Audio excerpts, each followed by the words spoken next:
Beliefs about vampires, werewolves, witches, and wizards are widespread. Exactly what is a serial killer? Our house was 2 rooms, and there was 7 of us. He held the bat like this. That's why I have characters who sort of expose themselves. And everybody always say, Coach Carter, Samuel Jackson is taller than you. I said, I know, but I think I'm better looking.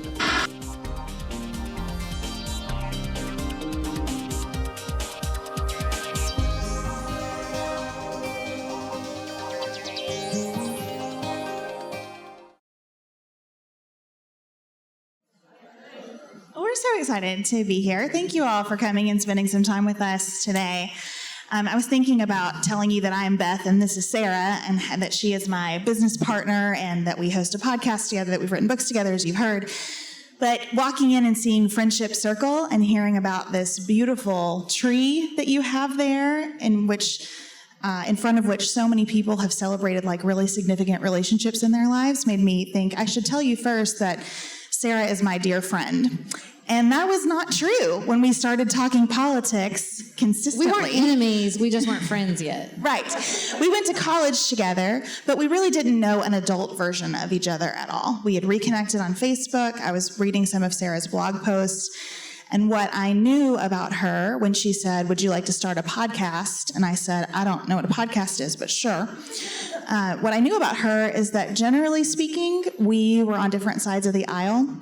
I knew that we had very different personalities and styles, and that this would be a real adventure because our careers were so different. So we come to you today as people who have built one of the most important friendships in my life through talking about things where we often have a different point of view. And that's why we so deeply believe that disagreement can be valuable if we choose to see it that way. And we're excited to get into the specifics of that with you. But we don't want to just talk at you today. There are 2 different QR codes for this event. I believe in us that we can do this. We can handle 2 different QR codes. The one on the screen here is the one that Sarah's going to introduce to you and ask for you to use as you talk back with us. I mean, listen, the QR code came out on top from the pandemic, you guys. That was the #1 survivor. They were non-existent. They had faded away, and they took their moment. And so we're all very well versed at this point. So there is the QR code on your program for questions. We won't make you practice raising your hands, or should we? Well, this one was jambalaya versus gumbo. That's more than we got from Nirvana versus Britney Spears. Okay, raise your hand if you prefer jumbo. Jumbo. Sarah's like, I wish for both. I was finding a moderate compromise for everybody. If you prefer jambalaya, raise your hand. Okay, jambalaya. All right, gumbo. Oh no, gumbo. That was a firm. I do not need to take a roll call vote. Gumbo won. Okay. So we remember how to raise our hands. That's great. That's good to know. Now I did want to say before we get into the conversation part of this, I cannot say something about the friendship tree. This is a niche interest of mine. You should have heard the level of questioning I gave to the people of Oklahoma City, who also have very important trees to them. This sort of situation where you have a tree that is important to the community, and then everybody's like, oh my gosh, what does the tree need? This is a metaphor I could revolve this entire conversation, or this entire talk about conversations around, with the concrete and the tree not getting its nutrients that it needed, and everybody, we could do the whole thing. I'm not going to, because I just learned about the friendship tree, but I could. It's a beautiful, living example of connection to community, difficulty that sometimes you can't predict coming into the situation, and how to move forward, how to have a succession plan for your tree. A succession plan for a tree, I just can't tell you how that makes my soul sing. What a beautiful metaphor. Oh my gosh. And so when we saw that, you can ask. When we walked in, I said, tell me about that tree. It's got a fence around it. I see some signage. I'm already very, very interested. So I'm sure that's not the last time the friendship tree will come up. So we wanted to start with an acknowledgement that talking about politics is not easy. It is especially not easy today. We are getting into the Thanksgiving season, which is when Sarah and I hear from a lot of people saying, can you give us your 5 tips for how we navigate Thanksgiving conversations with our families? And we know that more and more, it is inescapable that politics will come into the room, and it feels incredibly personal when politics comes into the room, and it feels intractable at some point. We all have a set of assumptions. This person is going to feel X about me. Once they understand where I am on this issue, I am going to feel X about them.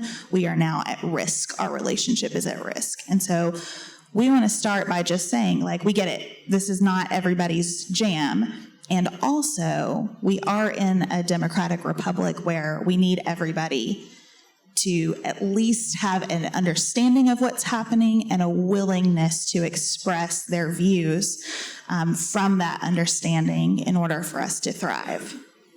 Well, and one of the reasons that these conversations are so difficult is because we have competing priorities, we have competing identities sometimes, and nowhere is that more true. It is definitely true around a Thanksgiving table. We talked about this at lunch with some students from your university, that, in a family, there is status, and there is, I think we want to think blood is thicker than water, and we're all on equal footing here, and we all love each other, and that's all that matters. But there is so much at play inside family relationships with regards to status, intergenerational conflict, and the same is true in a community on a college campus. As we were speaking to members from your community over lunch, I noticed how often a sense of, I don't want to say surveillance, that's a very heavy word, but this sense that, like, people are watching me. They're watching me because I'm a professor and they're students, or they're watching me because I'm a professor in their administration, or I'm in administration and the parents have input and are watching the decisions we make. Or somebody could be filming me, literally, literal surveillance at any point. And how much this sense of, I don't want to use the word surveillance because I think that has an intonation of fear, and I didn't hear fear. What I heard was this mix of concern and carefulness. What does it mean when I'm having these hard conversations and other people are watching me? What does it mean when I'm in a community and I don't want to hurt anybody's feelings and I don't want to make anybody mad? What does that mean for the conversation when all those concerns are weighing on us all the time? Who's watching? Who's listening? What's their experience? Am I missing something about their experience by having this conversation in front of them? I mean, that is hard enough when you're talking about a Thanksgiving table with 10, 15, 20 people around of it. Y'all, it's hard inside a marriage when you're just talking about one other person, okay? It's definitely hard and complicated when you're talking about a college campus or a community where you have so many stakeholders, where you have so many competing priorities, where you have an entire universe of experiences contained in each person, much less across the community. And so it's just important to hold that. It doesn't mean that it's impossible, but it is acknowledging what we're facing here. And I think there is a sense, especially in a college campus, where you're in an academic setting, where the idea is like nothing cannot be solved by knowledge and analysis. To get in our heads, to think we're going to intellectualize our way through this. To think that we can read something or we can get the right tips, even from people like us, and that will eliminate the problems before we ever step into the conversation. And I wish that were true. We always joke. People say, like, well, if my uncle uses these words and you multiply it by how many down in the thread they were, if it's greater than 30, can I unfriend him? But, like, it's not a mathematical analysis, and you can't intellectualize your way to a solution before you ever step inside the conversation itself. So one of the things that we talk about a lot is annotating a conversation. You're having the conversation over here, but over here is all of the relational stuff that's happening in the course of that conversation. This is true whether you're at the Thanksgiving table. I was sharing with our friends at lunch. I worry that my mom feels rejected by me often. She has a certain way she makes blueberry muffins. I make mine differently. It stings. You can see in her face that my muffin making feels like a rejection of her method. It just Y'all are laughing because you know what she's talking about with your own parents. It's true, and I adore my mother, and I never want to make her feel that. I also want to make my muffins my way. They need lemon juice. It's just a fact. So being aware of what's happening between these two people is definitely true in a family, but it's true in a workplace.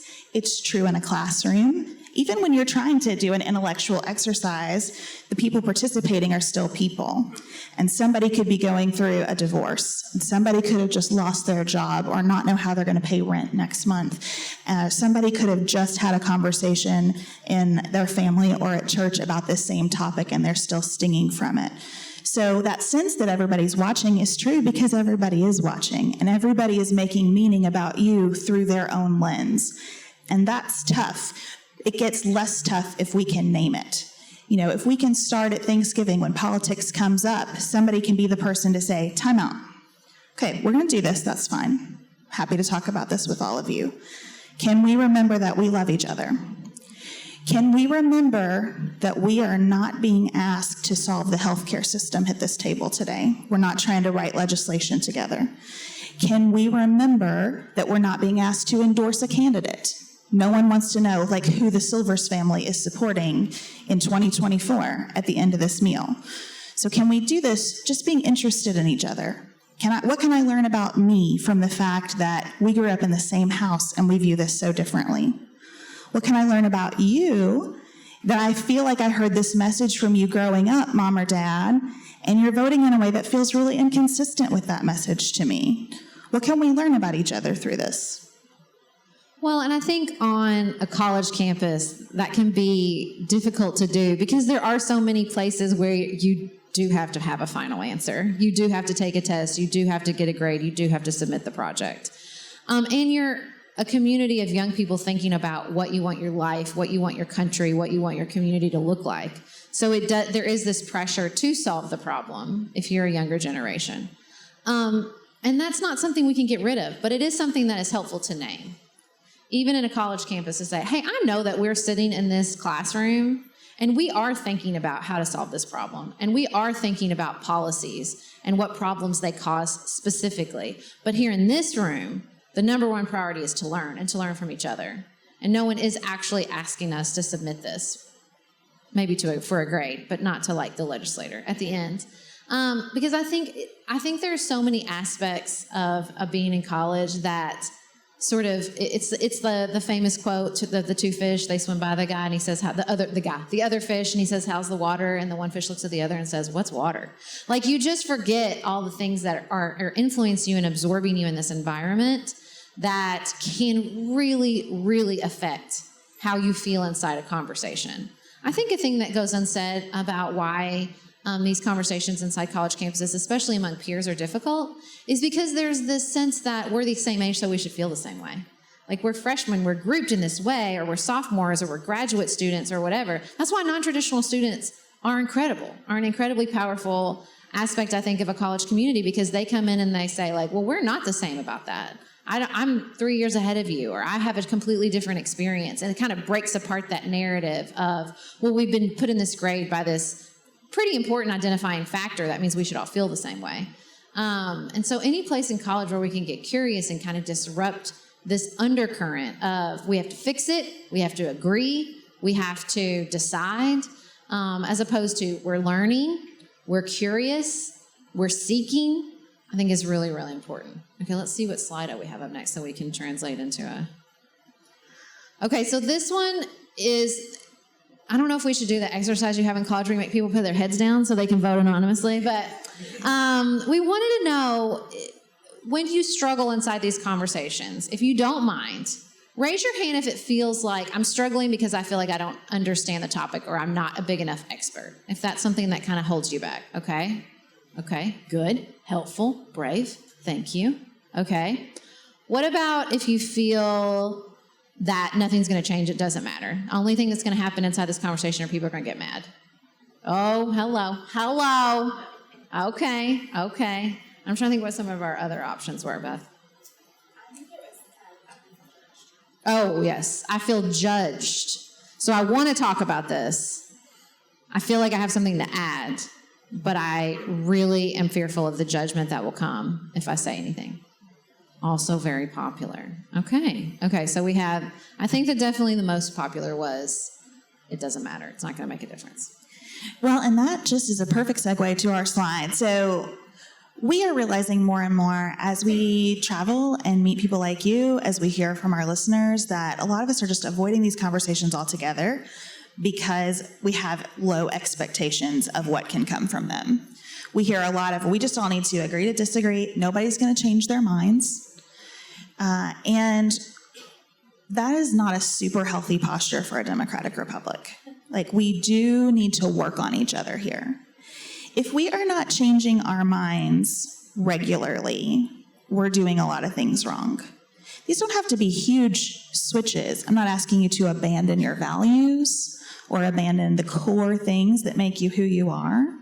But time and circumstance in the world should sometimes lead us to different conclusions about what the priority is right now. You know, if we think of politics as how we live in community together, and then we think about policy as how we prioritize the problems and solutions of that community, we're having a whole different conversation than partisanship, which is another layer of this. Partisanship, for most of us, should be our shorthand for an expression of those priorities. We are a long way from that today. And that, I think, is because we deflect these conversations because we think they won't help. So when I talk about what Sarah and I do for a living, the fact that we make 2 podcasts a week that are free to anyone who wants to listen, and 8 more short episodes a week that are there for anyone who wants to pay for them, I always say, I never want somebody to listen so they agree with me. I want them to listen so that they go have their own conversations about this, so that we've given them a jumping off point. Sometimes that jumping off point is even more interesting if they disagree with me. I also do this, though, I first do this because talking to Sarah influences me. It hasn't made me a whole different person, but it has molded me, it has shifted me over time, it's challenged my thinking, it's clarified my thinking. I find my thinking is the sharpest when Sarah and I disagree on something, because I have to get really clear about exactly where we disagree and why that is and how that came to be and what that might counsel as a path forward. You know, whenever we have like a little friction around business issues, we always walk back and say, hey, remember that disagreement between us always leads us right. This is always an asset for us. So I come in now with a different expectation than Sarah's going to get mad at me if I disagree. I do hear from the internet about our conversations, and I walk in with the expectation that someone's going to get mad at me in just about every conversation. But we have cultivated an audience of people who interact like we do now. And so when they get mad, it is such a beautiful way of being mad. It is an expression of passion about a topic. It is usually expressed very graciously and with a lot of clarity about where that person's coming from. They've listened and thought through, why are we in different places about this?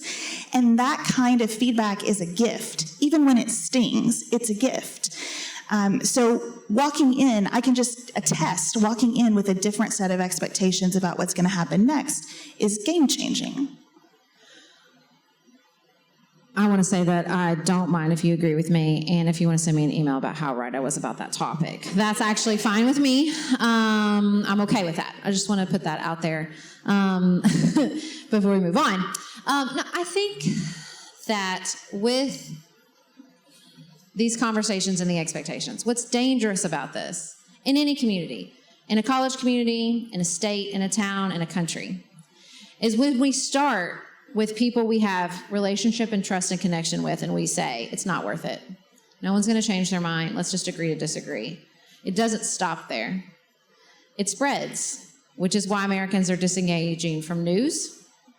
They're not watching news. They're not watching 24 hours news. Now, no judgment there. I don't watch it either. But you know, I think that that's what you see. It doesn't stop there. Then they just go, well, then I just don't want to I don't want to see that at all. I don't want to see anything that's sort of conflict-ridden or anxiety-producing. So they disengage from the news. They disengage from politics. They disengage from policy. You know, we were just recently hired to come talk to an organization that's basically like trying to get people who care deeply about an issue to understand that their vote matters. So that the attitude that we don't influence each other, and this isn't worth it, it spreads. It doesn't just stay in a conversation. It doesn't just stay in a relationship with a family member. It permeates all kinds of situations in which we can't make progress on hard issues because we have not practiced how to have conflict in the safest places, right?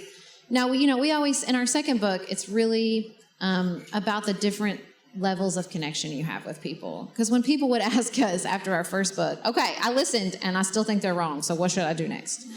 Okay, well, what are we talking about? Are we talking about y'all's free speech square, which we learned about at lunch and we are very fascinated by? Or are we talking about the Thanksgiving dinner table? Are we talking about a classroom? Are we talking about student government? Where are you? Who are you talking to? How big is the group? How much trust do you have? I always think listen, the truth is a lot of metaphors about marriage and marriage counseling are very hyper relevant in this situation. And one of them is like depositing in the trust bank. Have you put good things in so that when it comes time to a really difficult conversation, you can make a withdrawal? All that stuff is really, really important. And so instead of expecting nothing's going to change, I think the expectation can be it's going to be hard. And depending on where I'm having this conversation, the level of hardness will fluctuate, but it's worth it. It's worth it not because I'll change the person's mind. It's not worth it because I will always get my way. It's not worth it because I won't leave upset, frustrated, tempted to go, I was right, nothing changed. That's like if we expect going into it that that's going to happen sometimes. Well, then we have a different roadmap. Then we have a different level of expectations, and then hopefully we move forward in a more positive direction. I want to underscore what Sarah said there, that when you think you're opting out of politics, that is also a political choice because we're all connected to each other. Choosing not to vote is an expression of political choice. Choosing not to watch the news, it matters in our kind of society. Devaluing your role as a citizen is as political as being hyper-partisan and arguing with somebody on Facebook all day, every day. So the next thing we want to talk about is that you're not starting from zero. I think that we saw a few hands on this, but I do think some of us feel like, I just don't have the information to talk about an issue. I hear this a lot from people about foreign policy. Like right now, we have these 2 wars involving U.S. allies, and they are incredibly difficult to talk about, and a lot of us just don't want to because we're not experts. And I think there's something important about the humility in that. So I found it myself in a couple of conversations lately saying, like, look, I don't command an army. So I'm really grateful that there's a whole set of decisions here that I don't have to make. I don't have the power. I don't have the responsibility. I'm still deeply affected by what's happening, and so are you. And it's important to talk about that. That's the asset that we have, though. We have something to bring to every conversation. If you ever sent a child to public school, or if you've driven on a road, or if you drink water, like, you are impacted by the decisions that are being made every day. And even what you don't know is really valuable in the process. I went to a legislative advocacy committee meeting for our local school district last week. And just hearing what people don't know about how our schools are funded is really valuable. Because then the next action is, gosh, people need to know this. They need to understand that here where I live, our tax base contributes a much larger percentage to our school district than in other parts of the state. Then they need to understand why that is. Maybe there are really good reasons for that. Maybe there are not. But just getting the impression of, like, here's what's made it to me in my position, and here's how it affects me. Here's my initial reaction. I talk a lot on the show about my draft opinions. Based on what I know now, this is the opinion that I have. But I understand that there's more information out there, and I am willing to revise my draft as I get more information.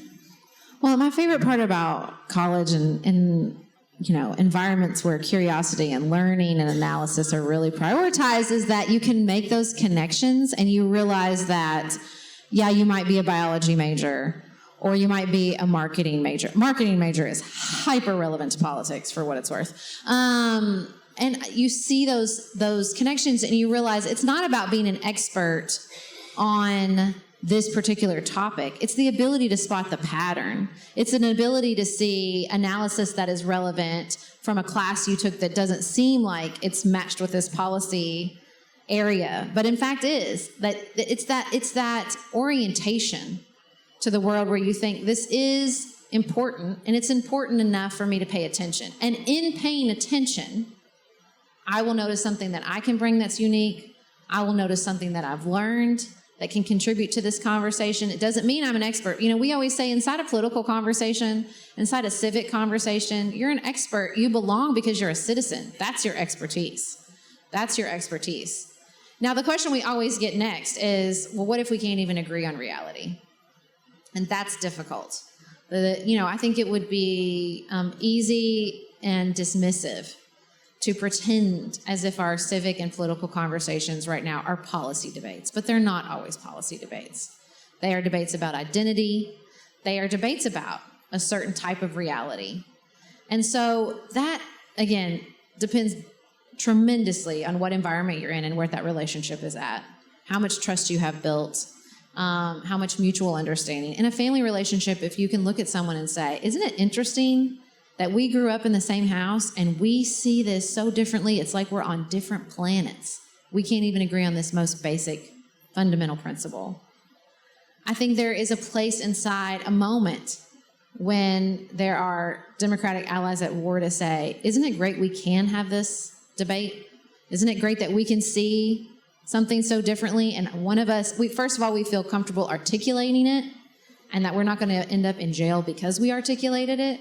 I think there's always some navigable water, since we're in the great state of Louisiana, to find our way around those real barriers in the moment, and not to pretend as if there's a solution. That is, I think, the temptation, is to pretend like we have to make a decision, we have to decide who's right or wrong, or that this isn't hard and we can just ignore it.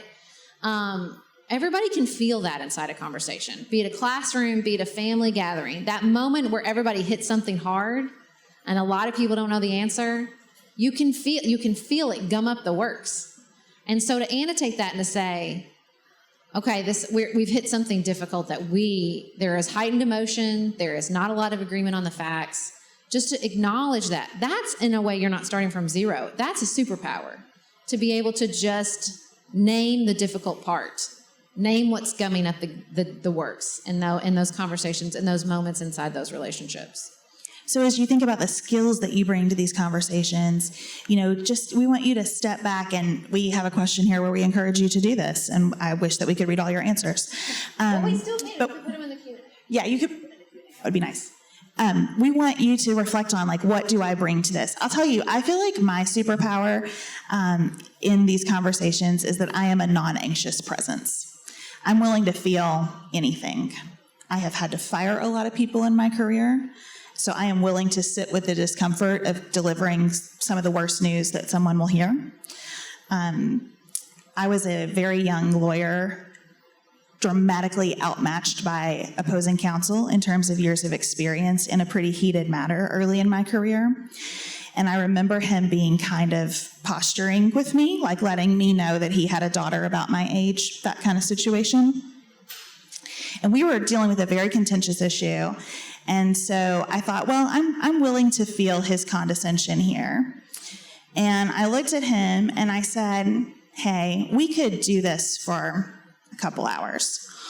Or we could realize that you're going to make these 5 arguments for your client, I'm going to make these 5 arguments for mine, and we will end up somewhere in the middle. Can we get to the middle faster and both go on about our day? That's a deposit in the trust bank as well. It doesn't always feel like kumbaya, but there is a respect sometimes when you just level with someone. You see this way, I see it this way. We can't stay stuck here forever. What if we expedite the process? I hear Sarah say this to her children sometimes. Can we just fast forward to when you get your emotions under control and apologize to me for the way that you spoke? Can we just get to that part? And it works really good with my 14-year-old. Yeah, so, there are a lot of ways to do this, but always reflecting on the fact that, I'm willing to feel someone be condescending, I'm willing to feel someone be judgmental, I'm willing to be uncomfortable.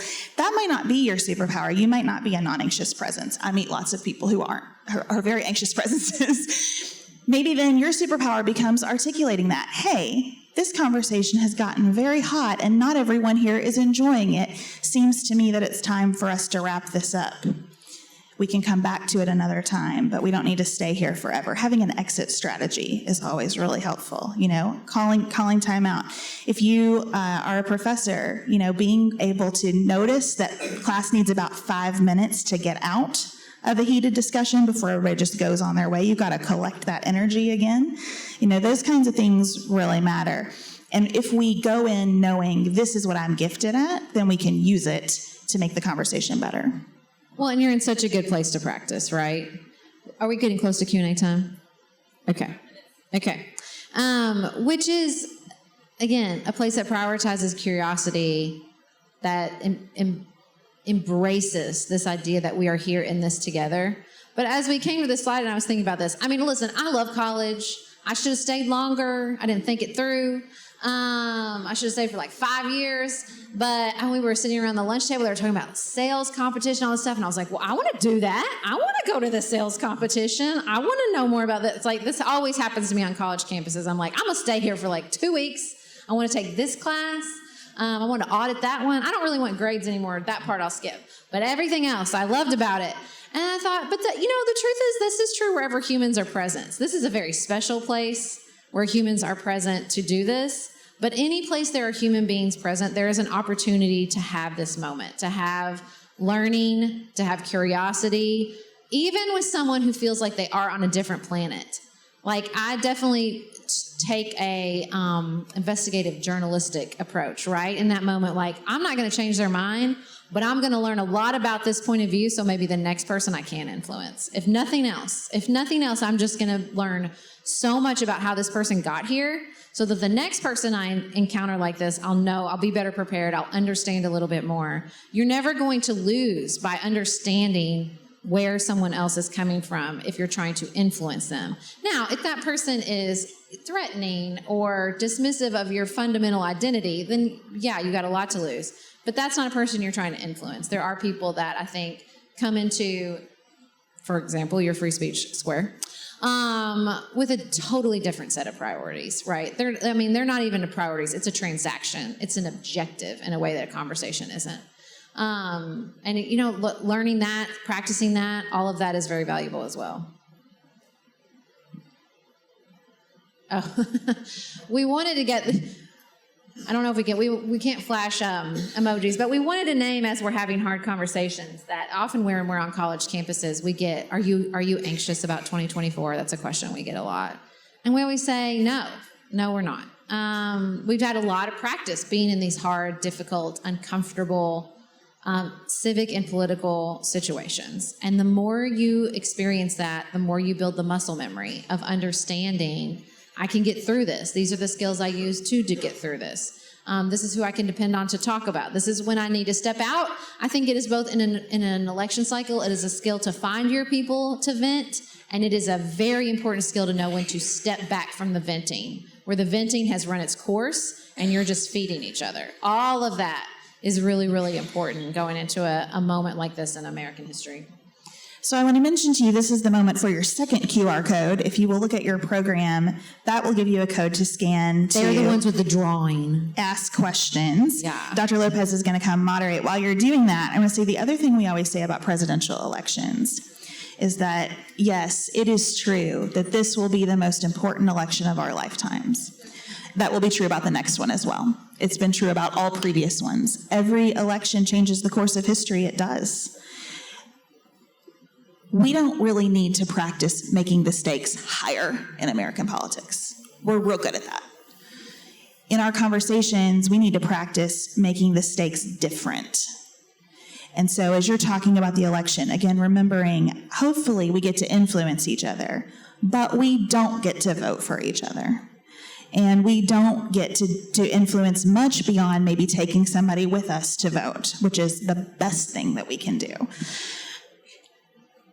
Sarah and I stay not anxious because even when elections are very high stakes for us, like we just elected a governor in Kentucky, and we were both very invested in that race. And I told myself several times, we've had bad governors before. Like, we've been around as a state for a while. We've had some bad governors. And so if we get a bad governor here, we will live through it. We will see the other side of it. And always, when an election always gives people new information. And maybe there's information to be uncovered if my candidate loses that will be useful to us. You know, it's a fun question. Looking back over your lifetime, what in fact was not the election of the lifetime that they made it out to be? You know, like looking back, like Beth is reading Mitt Romney's biography. That was not the election of a lifetime. Mitt Romney versus Barack Obama for his second term. Not the election of a lifetime. Not high, not low stakes, not zero stakes, but like looking back on it, would have been fine either way. It would have. I think Mitt Romney would say that too. I think Barack Obama might say that. I think so too. All right. We love Q&A, no pressure. This is our favorite part. Okay. I'm Tori Lopez, the Dean of the College of Business, so thank you all. We're going to get into the Q&A. We have our They're working very hard over there. They're very focused. They are. So they're receiving all of your questions and feeding them up to me, and I think we've already got more than we can handle. But we're gonna get to as many as we can. I did want to bring up one thing that I've heard you both talk about, and I think it's important for a college campus. A lot of times these issues can be very big for us. And one of the things that you talk about on the podcast is recognizing your sphere of influence and working with that. And I was thinking that would be a good thing to share with our students.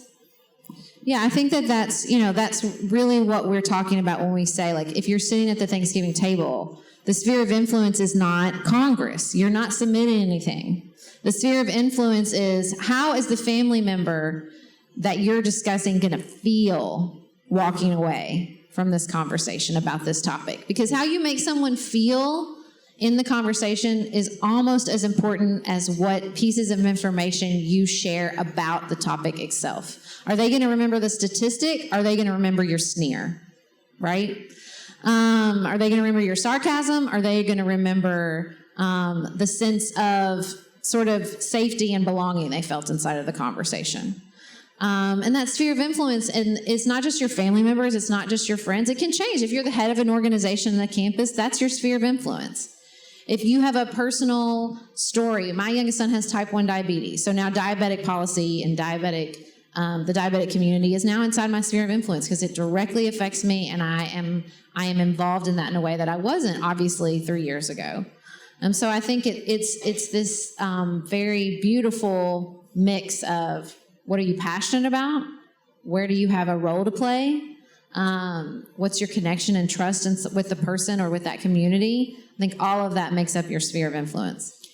And it is important to remember that you have tremendous power in your sphere of influence. You know, we are very demoralized about our politics in America. We'll be like, well, my vote doesn't matter. I'm in a red state or a blue state, so the outcome is preordained. Who cares if I show up or not? That is not true, especially as you get closer and closer to you. We had an election in Kentucky that was decided by a very small margin recently. I think I get frustrated in conversations about education because my experience has been that if you are willing to actually show up at your local school and do things, you have a ton of power. Your voice will carry a lot of weight. The person who cuts my hair is much younger and cooler than me, and she's talked to me a lot about things that aggravate her. And at one point, we were talking about politics, and I said, you know, if you show up at your city council meeting, you're probably like one of the only people there. And if you have something that you want done, you'll find out how to do it. So the next time I go see her, she says, oh my God, do you know what happened to me? I went to the city council meeting. It was very Parks and Rec. There were like 5 of us there. And there's this stoplight in front of her house that turns green for like 10 seconds as she's coming out onto the main road, but it stays green in the other direction much longer. In that short duration, she said, that's going to get somebody killed. It's too fast. You can't actually turn in the amount of time that it's green. And so she said, I raise my hand at the meeting and I tell them that, and this guy goes, oh, I can fix that. And she goes, and he did. That week he fixed it. He pressed a button and he fixed it. And I was like, Jillian, how many lives do you think that you saved by going to this meeting and raising this issue that they weren't aware of? You have tremendous power when you operate within that sphere of influence. So it's easy to get lost in the big national or global issues, but don't forget, like, when you're willing to show up at home, you can do amazing things, sometimes very fast. Great. Okay, so we're going to get to as many questions as we can. They're popping up constantly. So everyone who submits a question, you're still going to be in for the drawing. Don't worry. We're not going to get to all of them. So one of the questions, there's a few related around this. One question was asked, why should we watch the news when it feels like it's one-sided? Or how do you make choices that you're consuming media in a way that you're getting balanced information? Well, I don't watch the news. I read the news. That's the first thing. A whole lot of decisions have to be made when something is presented to you visually. And I just find that it's much better for me to read something that's been written. I also find that taking in my news from a source where they're not producing it 24 hours a day is really helpful, because then someone did have to make some difficult decisions about priorities, and they're not just trying to hold my attention, they're trying to communicate, here's what I think is really important. So we always talk about this on college campuses, and it surprises people. If you want to watch your news, I would watch the evening news from a major news network, because they have thought all day about what are the most important stories to put in front of you. And yes, there will be some bias sometimes. Bias doesn't mean it's false. It just means there's some bias. You can train yourself to look for bias. The best filter I know for vetting your media sources is to see who corrects themselves. You know, information moves so quickly today that everybody will get something wrong. If they go back and tell you we got it wrong and here's the good information, I feel pretty good about them. You'll hear us do that all the time. We missed this, or since we did this, something new has come out. It's important to tell you that. We are not journalists, though. We depend on journalists who do that kind of fact checking. It's not a rule. They don't have to do it. So if you're taking information in from a source and you never see that, to me, that's a red flag. You know what's funny to me? I feel like I hear people say, I don't want to watch the news because it's biased. And then you'll say, where do you get your news from? And they'll say social media. And I'm like, I have some questions because I don't want to get my news from an algorithm, because the algorithm is going to reward conflict. And the algorithm is just going to feed me the same thing over and over and over again. I have fallen in love with reading the Sunday New York Times that I now get delivered to my house way after Sunday. It's okay, though. It's still worth it. It's still really relevant. It's so rare that I get it and I'm like, oh, that's way out of date and I don't need to read that anymore. It's so powerful to walk from something from beginning to end. Like Beth said, to read it and say, and inevitably, even though I check the New York Times website several times every day, inevitably there are easily 5 to 6 stories contained in that paper New York Times that I never saw on the website. Never encountered through all the email or social media or anything. Storms in other parts of the country, conflict in other parts of the world that just never came up in my online news consumption. And I think too, when you pick a source, let's say you're going to read the New York Times, let's say you're going to listen to I listen to Up First from NPR every morning. When you pick a source, which is by fact, backed by journalists, I'm not opposed to news influencers. That's what we do. We help people process the news. And that's what people on TikTok are doing. And I'm not mad at those people, but I need people to understand that is opinion, and it's to help you process the news. They are not journalists. I finally got through to my 14-year-old. He kept sending me, I kept saying, you need to read the New York Times. You need to read an actual paper. And he would roll his eyes, as is his way. And he finally sent me a YouTube video that looked very much like it looked very much like The Daily Show.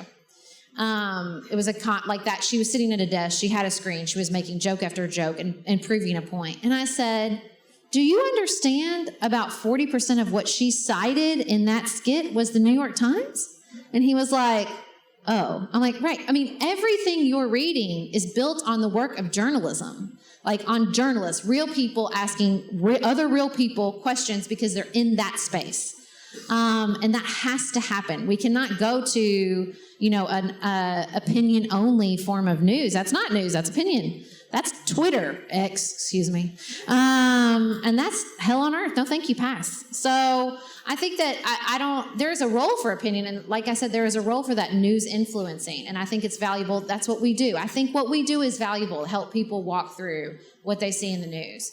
But we have to have actual news. And when you pick a source and you stick with it, you do see patterns. Listen, I can interpret Steve Inskeep's snark so easily now because I have listened to so many hours of him. But if you don't listen to Steve Inskeep, you'll be like, he sounds like a journalist. And you're like, I'm like, no, listen to that. See that right there? He mad about that.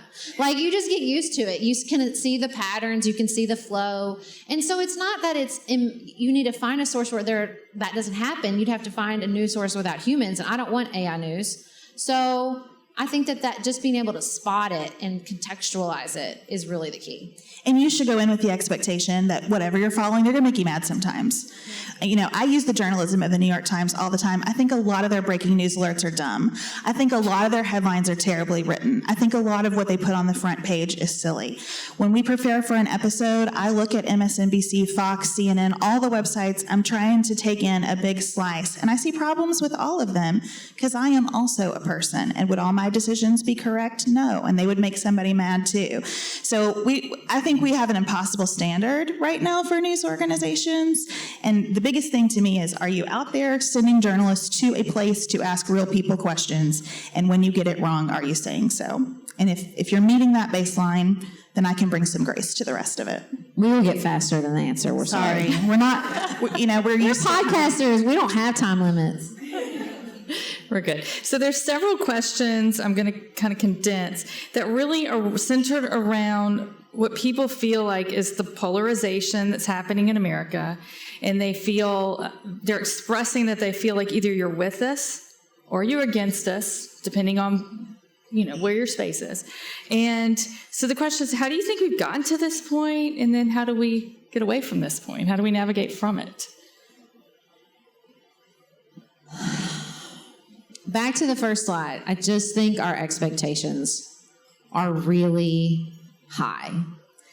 We have the expectations of people who lived, in a at least there's no such thing as like a couple cultural. You're either multicultural or not. But I feel like 100 years ago we had like a couple cultures, and now we have like thousands of cultures inside the United States. And not only has the intensity of the diversity inside this country increased, but our media environment has changed as well.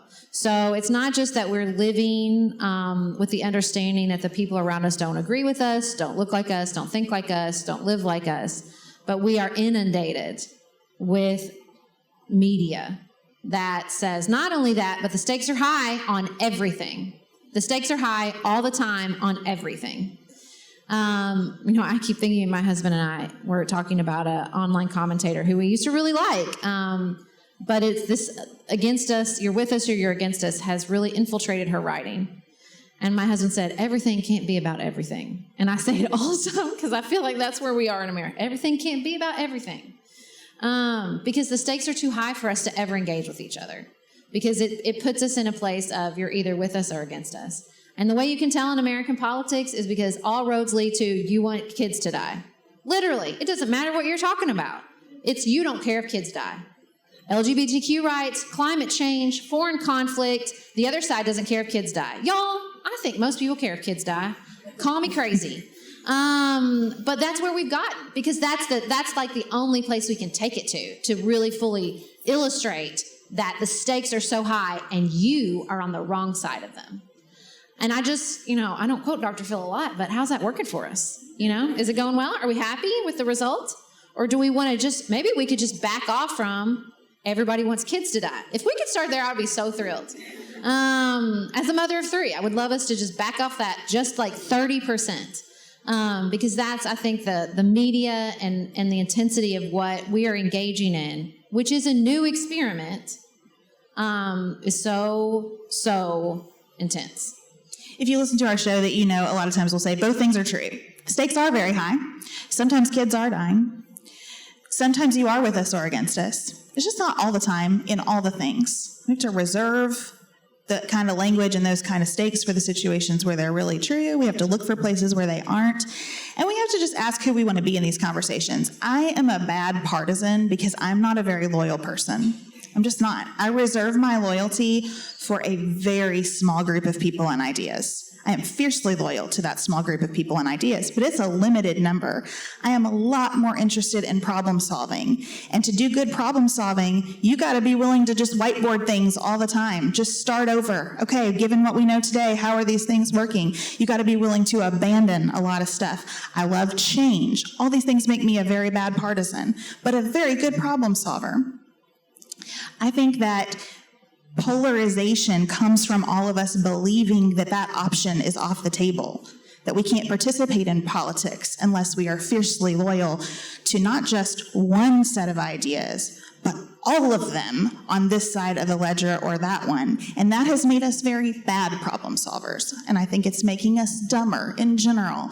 And I would like us to get out of it. And I think the first step is just recognizing that there are other ways to be. Okay. So another question is, when you do feel strongly about something, what's that fine line between advocating for a firmly held belief while also being open to that conversation? How do you navigate that? I mean, I feel strongly about everything all the time. So I'm just a strong feeler. And I don't know how to get other people into this place with me. Sometimes Beth has better insight to my personality than I do, but I walk a line of I feel strongly and also I am detached from how you feel about it. I'm going to articulate as passionately as I can what I think is the right thing. I'm an Enneagram 1. I am strongly motivated by justice and what I feel is the right thing or the wrong thing. But I don't necessarily feel that, I don't wrap up how you feel about that in your worth as a person. I'm just able to detach those two things. Mainly because I think I am both, I feel so strongly about, again, very many things. Right now, Taylor Swift and Travis Kelce, whatever. It's a whole universe of things that I feel very strongly about. But I think probably the thing, and I'm a crier, and that's how you really feel. I'm a strong feeler because I cry, which I'm about to do when I say this. I also feel very strongly about people. I care about people. I am interested in people. And so I try to hold that up at the top. Like if I'm so passionate about this issue, but I am alienating the person in front of me, what am I doing? What's the point?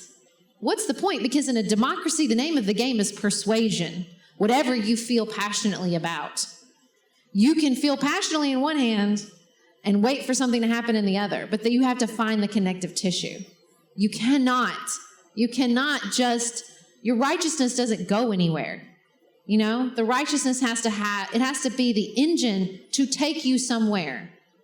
And other people have to be in the vehicle with you in a democracy. Unless, there are some appeals to dictatorships. I'm not going to lie to you.